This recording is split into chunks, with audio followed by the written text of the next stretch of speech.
She rejects the beta and offers a stranger 10 gold coins to avoid being claimed. She has no idea. The city of Eldrath lay beneath a heavy gray sky, its stone streets slick with the morning drizzle. Shadows clung to every corner, and the wind carried whispers of old curses and forgotten promises. Lady Seraphine, draped in a cloak the color of midnight, moved through the crowded market with a quiet urgency. Her heart pounded not from the damp chill, but from the knowledge that her life was no longer entirely her own. Seraphine was promised to the beta of her clan, a man of influence, power, and cold ambition. Everyone said he would bring her security, yet her spirit recoiled at the thought of being bound to him. Every step she took felt heavier than the last, as though the air itself reminded her that her freedom was slipping like sand through her fingers. She paused at a stall filled with exotic herbs and strange trinkets, scanning the crowd for a familiar face. Her eyes darted nervously between merchants and passers-by, hoping no one had followed her. The beta's presence in Eldrath was like a shadow that reached far beyond his body. He had eyes in every corner of the city. And yet, Seraphine had made her choice. She would not be claimed by him, not if she could help it. 10 gold coins, a voice said, low and almost melodic, cutting through the chatter around her. Startled, Seraphine turned toward the sound. A stranger stood there, a tall figure cloaked in dark fabric that shimmered faintly in the dim light. His hood cast a shadow over his face, but even from beneath it she could see the sharp glint of his eyes like storm-lit seas. "I can protect you," he said simply, his voice calm and certain. "From him, from being claimed before you are ready. 10 gold coins." Seraphine blinked. The offer was simple, almost absurd. 10 gold coins could not buy safety from a man as powerful as the beta. And yet, there was something in the stranger's presence, a stillness that suggested he was capable of far more than she could imagine. "Why would you help me?" she asked, suspicion lacing her words. "Because you have no idea what you are dealing with," he replied, his gaze locking on hers. There was no threat in it, only a strange intensity that made her pulse quicken. "And because I can. That is reason enough." Seraphine hesitated. Her fingers tightened around the small bag of coins at her waist. Each coin felt like a key to a door she was desperate to open, to a freedom she had never known. She glanced around once more, ensuring no familiar eyes had spotted her. The crowd moved like a tide, oblivious to the small drama unfolding in their midst. Finally, with a mixture of fear and resolve, she handed the coins to him. The stranger's gloved hand closed over hers for a fleeting moment, and a strange warmth spread through her fingers, though the air around them remained cold. The market seemed to shiver in response. A sudden gust of wind howled through the stalls, scattering papers and umbrellas. People cried out in surprise as the wind carried a strange, whispering tone, almost like voices speaking in a language just beyond comprehension.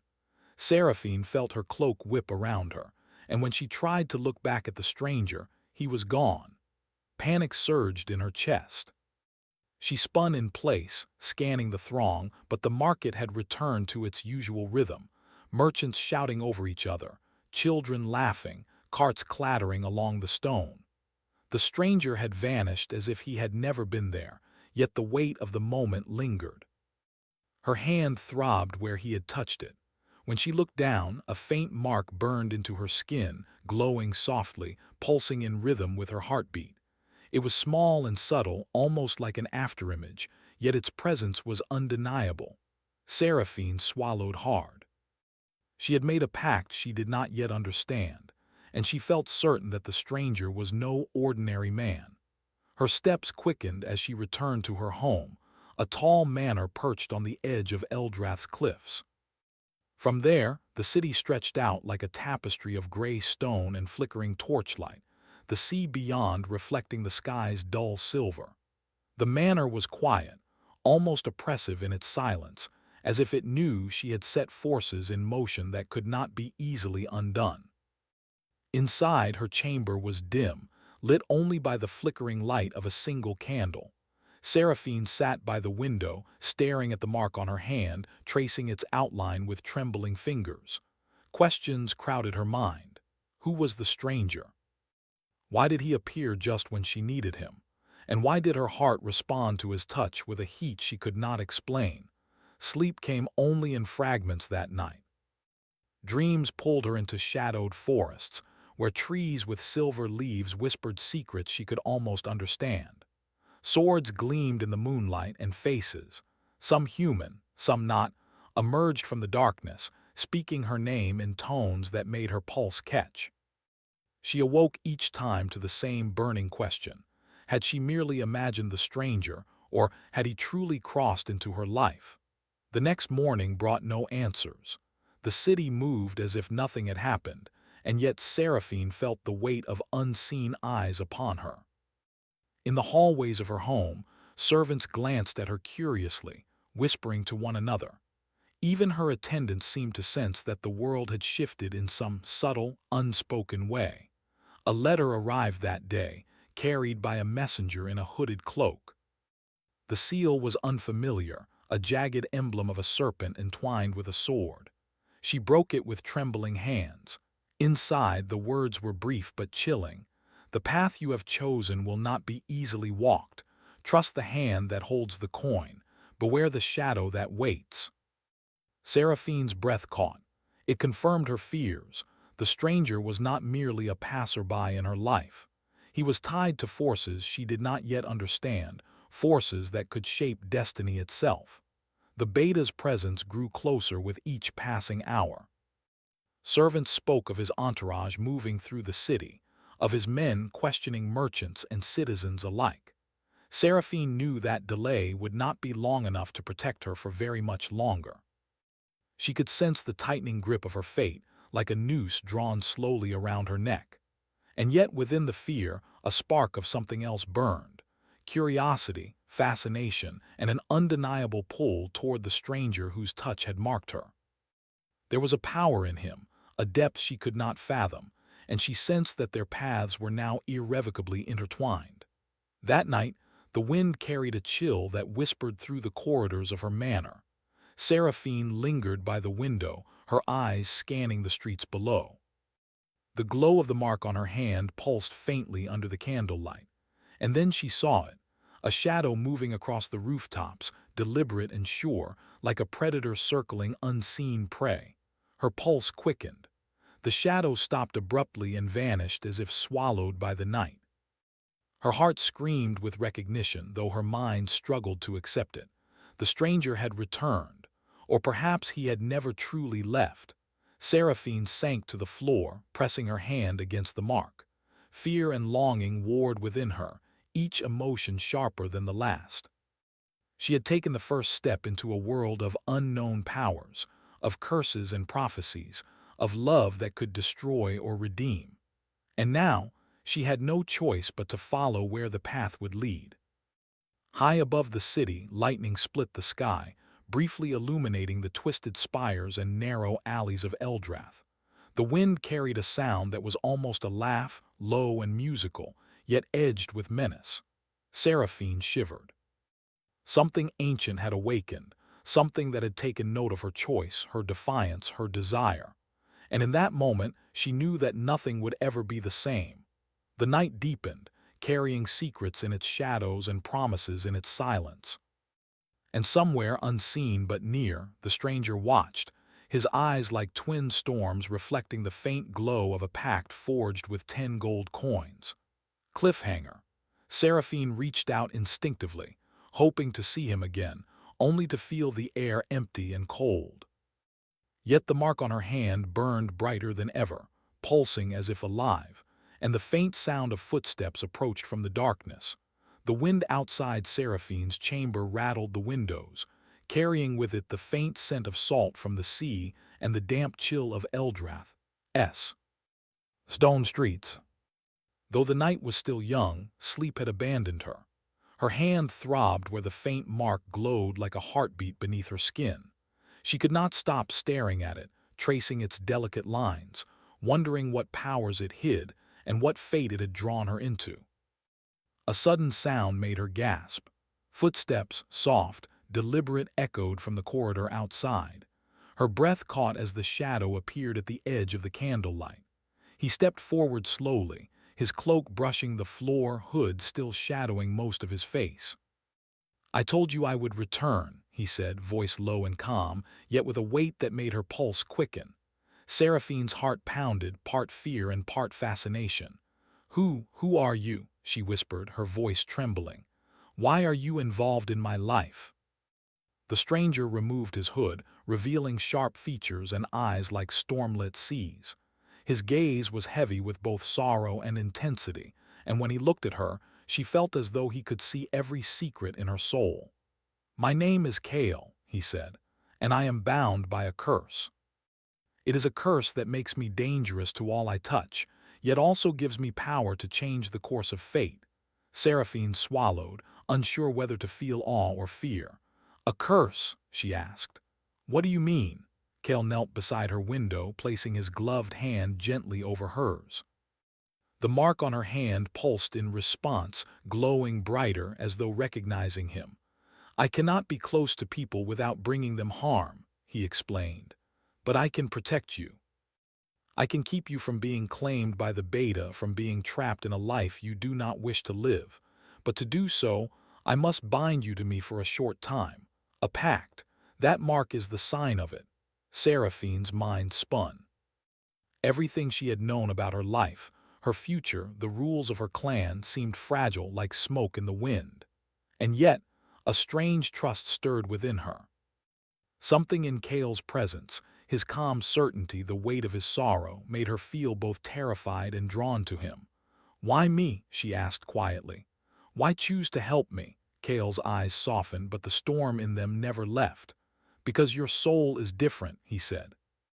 "And because I have spent too long running from my own redemption. Perhaps saving you is the first step toward it." Seraphine shivered, not from cold, but from the depth of his words. She had heard of warriors and strangers with strange powers, but never one who spoke of their pain so openly. Yet there was a tension in him, a restraint, as though every movement and every word was measured against some invisible chain. The night deepened and the candle flickered low. Kale remained by the window, silent now, as though listening to some sound beyond her understanding. Finally, he spoke again. "The beta will come," he said softly, "and he will not stop until he has claimed you. He believes in laws, in power, in tradition. But the world is older than those rules, and it does not always bend to the will of men." Seraphine swallowed hard. She had feared the beta, but hearing Kale speak made her realize how little she truly understood the forces at play. What do we do?" she asked, her voice barely above a whisper. Kale stood and moved toward the door, gesturing for her to follow. "We leave. Tonight. The city is watching, but there are places the beta cannot touch. Forests older than Eldrath, ruins that remember the first kings, we will go there. And you will see what I mean when I say the world is older than men." Reluctantly, Seraphine gathered a few belongings, tucking them into a small satchel. She paused to glance at her chamber, the walls filled with memories of safety, of expectation, of a life she could no longer accept. And then she followed Kale into the shadows of the night. The streets of Eldrath were emptier than usual, the market long abandoned, its stalls shuttered. Only the echoes of distant footsteps and the restless wind accompanied them. Kale led her through narrow alleys, over stone bridges, and past quiet fountains where the water shimmered silver in the moonlight. At times she thought she saw shadows moving, figures of unseen watchers, but Kale never faltered, his presence a steady anchor in the uncertainty around her. They reached the edge of the city, where cliffs fell sharply into the dark, restless sea. Waves crashed below, sending up a salty mist that clung to their skin. Kale stopped, turning to her. "From here the journey is more dangerous," he warned. "The forests ahead are not merely trees, they are alive with old magic. You may hear voices, see illusions. Do not trust your eyes alone, trust only what you feel." Seraphine's fingers brushed the mark on her hand. It pulsed with a warmth that seemed to echo the pounding of her own heart. She nodded. "I trust you," she said, though even as she spoke, doubt gnawed at her. Cale's eyes softened at her words, and for a moment he allowed himself a small, almost human smile. "Then we move quickly. Darkness is not our only enemy tonight." They entered the forest as the moon rose higher, casting silver light through the twisted branches. Shadows danced along the ground, flickering with shapes that seemed both familiar and impossible. Strange whispers carried on the wind, speaking words Seraphine could not understand, yet which stirred a deep unease in her chest. Cale walked ahead, his senses attuned to every sound. Every so often he would pause, listen, then gesture for her to follow. "Do not fear," he said softly. "Fear is a tool for those who wish to control you. Here it serves only to teach you caution." Hours passed, though time in the forest felt stretched and fluid. The trees seemed to shift when they weren't looking, creating paths that were not there moments before. Seraphine felt fatigue claw at her, but she pressed on, compelled by something she could not name, something beyond fear, beyond logic. At a clearing bathed in silver light, Cale finally stopped. "Rest," he said. "Here the forest will shield us for a time." He gestured to a fallen log beside a stream where the water shimmered like liquid glass. "You need strength for what is coming, and soon the beta will learn you are gone. He will not forgive delay." Seraphine sank onto the log, her mind spinning with questions. "Tell me about your curse," she said finally, unable to contain her curiosity. Cale looked away, his profile sharp against the moonlight. "It is not a simple curse," he said quietly. "It is a binding of fate. Every life I touch is entwined with mine in ways that bring both ruin and protection. I have learned to isolate myself until now. Until you." Seraphine stared at him, seeing the weight of centuries in his gaze. There was sorrow there, yes, but also restraint and honor. She realized that Cale was not merely a stranger or a protector. He was a man who had endured unimaginable pain and carried it silently, shaping his every action. "Why me?" she asked again, softer this time, almost afraid to hear the answer. "Because the world has chosen you," Cale replied, "and because I am bound to this moment. Perhaps through you I may find redemption, even if only for a short time." Seraphine reached out, tentatively brushing her fingers against his. The pulse of the mark on her hand responded instantly, warmth spreading through her arm and into her chest. A shiver ran down her spine, not from fear, but from the inexplicable connection between them. Cale's eyes met hers, stormy and intense. "Rest now," he said. "Tomorrow we move deeper. There are secrets in the ruins we must uncover, truths that may decide not just your fate, but the fate of all Eldrath." Seraphine lay beside the stream, the sound of flowing water mingling with the rustle of leaves. Sleep came slowly, dreams filled with shadows, whispers and fleeting glimpses of silvered swords and cloaked figures. And always at the center of it all, the stranger with storm-lit eyes and a cursed heart. When the first light of dawn touched the forest, Seraphine awoke to find Cale already watching the tree line, alert and silent. "The beta will not stop," he said simply, "and neither will the darkness that seeks to claim what is ours." Seraphine rose, determination replacing fear. The path ahead was uncertain, dangerous, and full of magic older than the city itself. But she had chosen it, and she would not turn back. The stranger, Cale, was no longer simply a protector. He had become her anchor, her guide, and perhaps the first hope of a life free from the chains of expectation. As they stepped deeper into the forest, shadows lengthened and the air grew thick with the scent of ancient magic. Seraphine felt the mark on her hand thrum in response, as though the forest itself recognized the pact. And somewhere in the distance, a figure watched, waiting for the right moment to make its presence known. Cliffhanger, a sudden roar echoed through the trees, shaking the forest floor. Cale's hand went instinctively to the hilt of a hidden blade.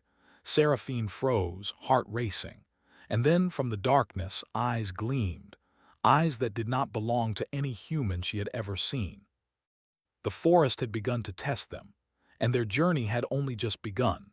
The forest deepened around Seraphine and Kale, shadows stretching long and curling in strange shapes as if alive. The morning mist clung to the ground, swirling around their feet as they moved cautiously. Every sound, the snapping of a twig, the rustle of leaves, seemed amplified in the dense silence, and Seraphine felt her nerves stretch tighter with every step. Kale walked ahead, silent and sure, his eyes scanning every shadow as though they could speak. Seraphine followed closely, her hand brushing the mark on her wrist, still glowing faintly, pulsing like the beat of a distant drum. She had begun to sense a connection between the mark and Kale, an invisible thread that pulled them together in ways she did not yet understand. "Why does the forest feel alive?" she asked quietly, her voice barely more than a whisper. Kale glanced at her, his expression unreadable. "Because it is," he replied, "not in the way you understand life. The forest remembers the first kings of Eldrath, the first sorceries, the first blood spilled in these lands. It tests those who enter, learning who is worthy, who is not." Seraphine shivered. She had faced the Beta's threats, the crowded streets of Eldrath, and the weight of expectations pressing down upon her. But the forest was different. It seemed to watch, to judge, to anticipate their every move. And yet there was beauty in its danger. The way light filtered through the twisted branches, the quiet hum of life that persisted despite centuries of darkness. Kale stopped abruptly in a small clearing, crouching low as his hand moved to the hilt of a hidden blade. Seraphine froze beside him, eyes wide. "Do you feel it?" Kale whispered. She strained her senses, listening to the forest. A subtle vibration ran through the ground, almost like a heartbeat. The hairs on her arms stood on end. "Something is coming," she said, her voice trembling slightly. From the shadows emerged creatures unlike any she had seen, figures tall and thin, their eyes glowing faintly in the dim light, their movements smooth and silent. They did not speak, yet Seraphine felt their gaze on her as if they could see into her very soul. Kale stepped in front of her, placing a protective hand on her shoulder. "Do not be afraid," he said calmly. "They are guardians of the old magic. They mean no harm if we respect their rules." The creatures circled them, watching, testing. Seraphine felt a wave of unease, but also a strange fascination. They were not monsters, not in the sense she had feared, but ancient beings bound to the forest, keeping it alive and remembering the old stories. After what felt like hours, the figures retreated silently, disappearing into the mist.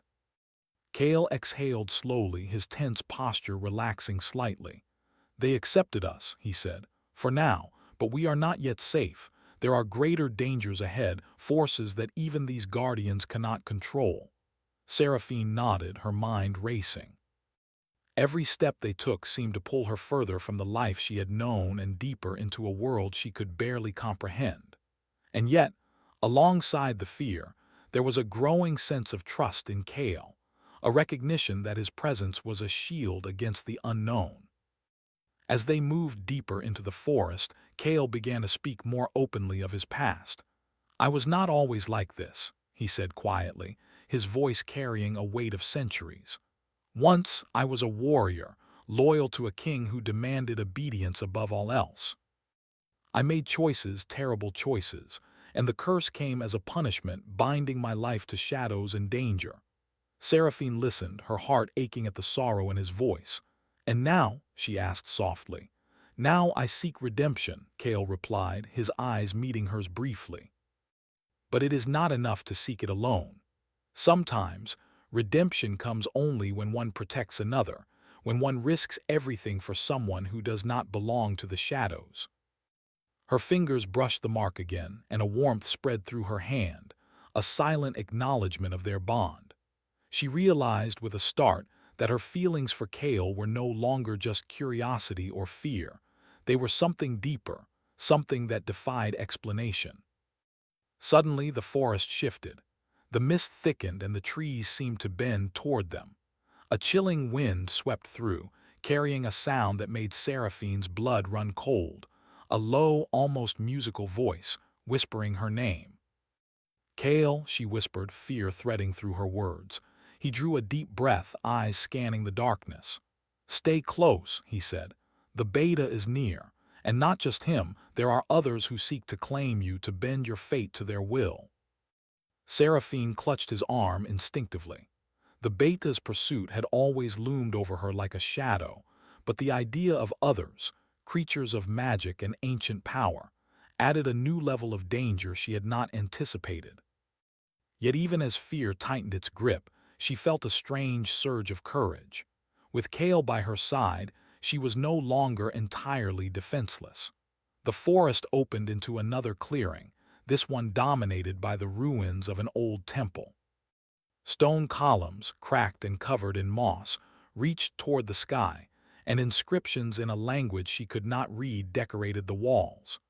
A faint light glimmered from within, illuminating symbols that seemed to shift and move when she looked directly at them. "This is where we rest," Kale said, his voice calm, though his eyes scanned the shadows warily. "And this is where you will learn what the mark truly means. It is tied to the old magic, the ancient powers that predate Eldrath itself. Only here can you begin to understand the forces that shape your destiny." Seraphine stepped into the temple ruins cautiously. The air was thick with energy, humming softly under her skin. The mark on her hand pulsed in response, stronger now, as if recognizing the place and the magic it held. Kale led her to a small stone altar at the center of the temple. He knelt, placing his hand on the cold surface. "The beta cannot follow us here," he said. "But there are other dangers, ones that will test both your courage and your heart. Are you ready?" Seraphine hesitated, glancing at him. There was no false bravado in his gaze, only honesty and intensity. She nodded. "I am ready," she said, though her voice was steady only because fear left little room for doubt.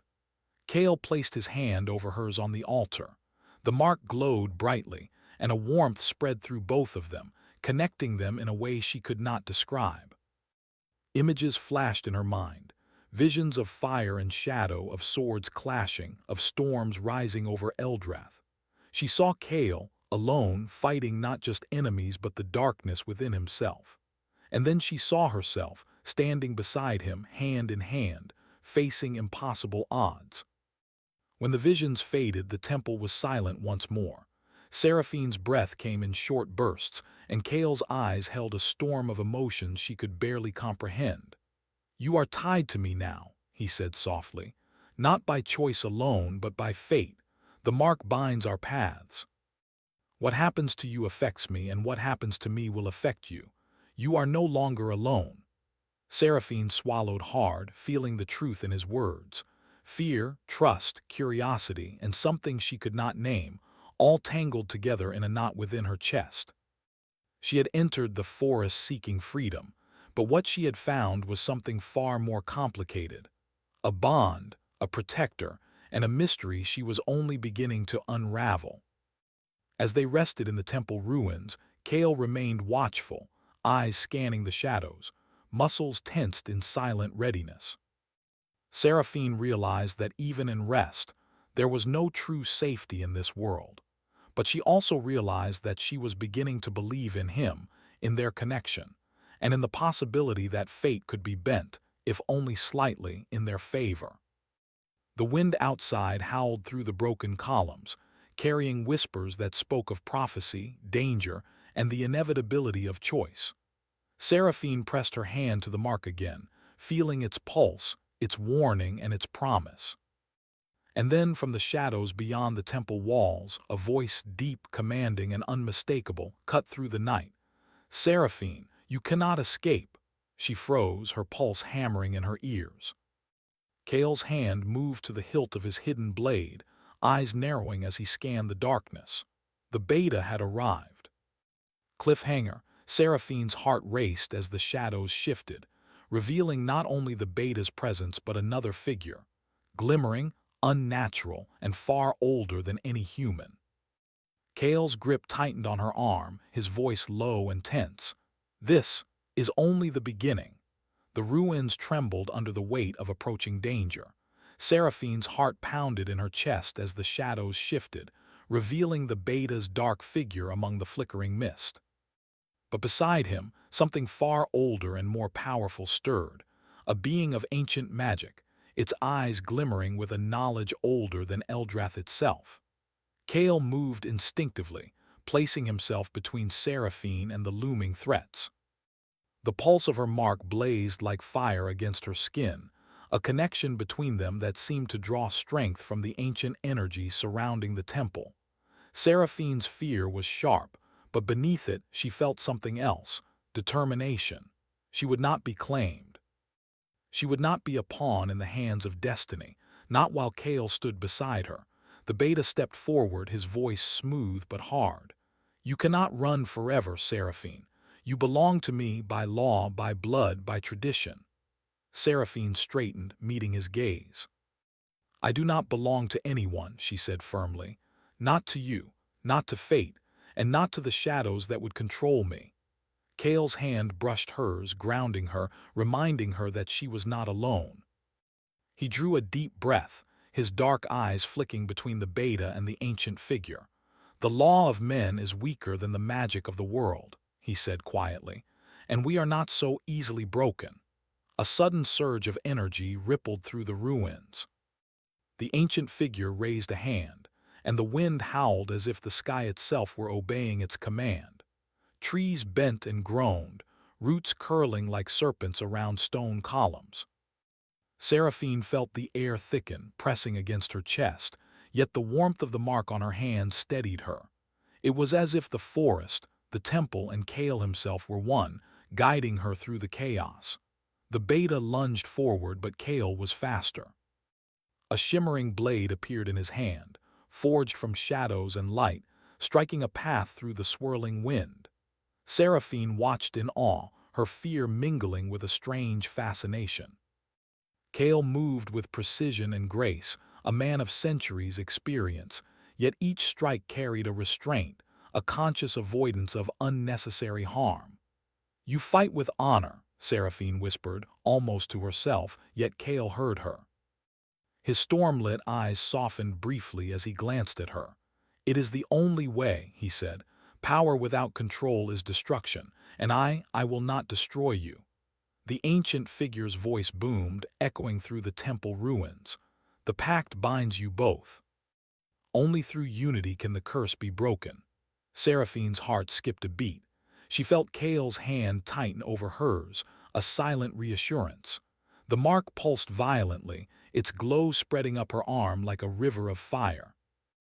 In that moment she realized the truth. They were connected not only by fate but by choice, by trust, and by courage. Kale's eyes met hers. "Together," he said simply. Seraphine nodded. "Together." They stepped forward side by side, facing the beta and the ancient force. The beta hesitated for a moment, as if sensing the strength of their bond. He could not understand it. This was not mere power or law, but something older, deeper, unyielding. The ancient figure raised its hand again, and a wave of energy surged toward them. Kale moved instinctively, drawing a circle around them with his blade, the shadows bending and twisting to form a shield. Seraphine felt the pulse of the mark synchronize with his movements, a rhythm of protection and courage that coursed through her veins. "You cannot fight destiny alone," the ancient voice said, reverberating in the air. "And we do not fight alone," Kale replied, his voice carrying the weight of centuries and the certainty of redemption. "She is with me as I am with her." The ground trembled, and for a moment everything seemed suspended, air, time, and fear frozen in place. Then Kale stepped forward, the mark on Seraphine's hand flaring brightly, and the forest seemed to breathe with them, lending its strength to their combined will. The beta faltered, stepping back, uncertainty creeping into his eyes. He had believed in law, in power, in inevitability. But what stood before him now was something far older, far stronger, a bond that defied his control, a courage that would not bend. Kale raised his blade once more, and the ancient force shifted, not in attack, but in recognition.